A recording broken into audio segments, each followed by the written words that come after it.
culture that steers the helm. And I'm not saying that's Vladimir Putin, but I'm saying he has a large portion of his government that makes that up.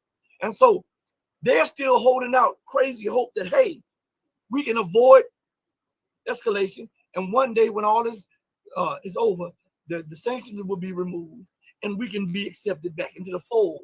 That's what they're holding out for. They just see the BRICS and everybody else as a counterweight.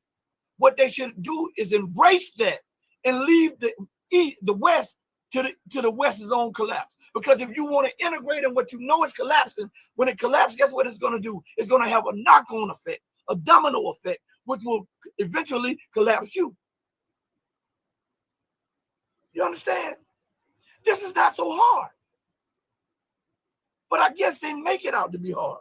So it says, Washington is providing the intelligence data for Kiev's attack and strikes, the Russian Defense Ministry has stated. Now, if the Russian Defense Ministry has stated that the United States is providing the data, right? Then it doesn't matter who's doing the firing. It's the one who's directing the firing, right? Because Kiev could just fire missiles and they can just go anywhere. But if America is giving them the targeting data, they are more to blame than the ones who have actually, so-called, quote-unquote, pulled the trigger. So Russia should strike out. Man, listen to me good. They're better than me with this stuff here. Because they continue to cry, moan, and they're doing such and such. Well, if you know it, respond. You act like you are a junior power to them. Oh, that respond. Isn't that what you're supposed to be doing? Isn't that what the people are demanding? Isn't that what mid to low-ranking soldiers in Russia are saying? And some generals? Aren't they demanding a response not just in Ukraine, but a response into NATO? Because regardless of what America talks about NATO territory, that was Soviet territory. So America has no claim to that at all.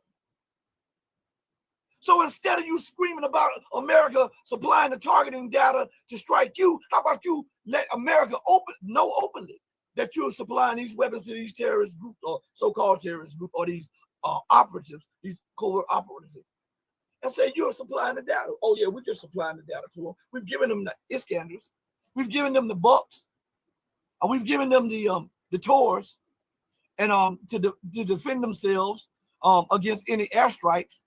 Yeah, we've given them the targeting data. We have nothing to do with them striking U.S. bases and facilities that are illegally in Syria or in Iraq. But hell, we are doing the targeting. And when America starts screaming and crying about that, say, suck it up. Then you do it to us? Suck it up. Now, if you want to do something, then let's do it then. Stop playing these little games behind closed doors. These little proxy things. If you want to do it, do it. But don't for 1 second believe that I'm going to allow you to carry out these acts of terror against me and my nation, and there's no response. Man, you're crazy as bat.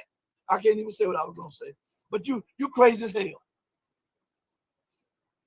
You are crazy as hell if you think I'm going to allow you to endanger my family and not respond. That is showing a disregard and no appreciation for the very things that God has blessed you with. Life. Life. If you want to show God how thankful you are for your life, you defend it like hell. That's why that is the first law in nature, which is self-preservation. No other law trumps that. No other law. Not international law.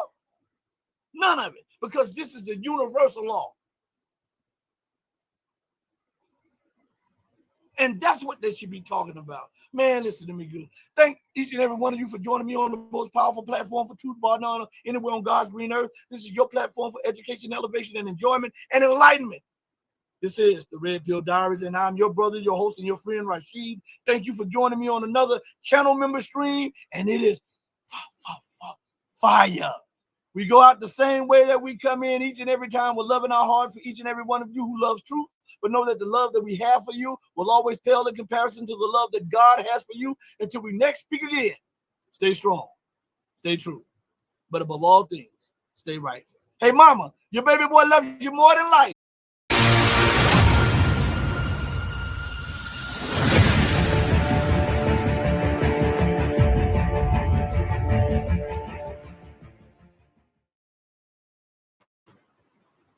Greetings, everybody, and welcome to another edition of the most powerful platform for truth, bar none, anywhere on God's green earth.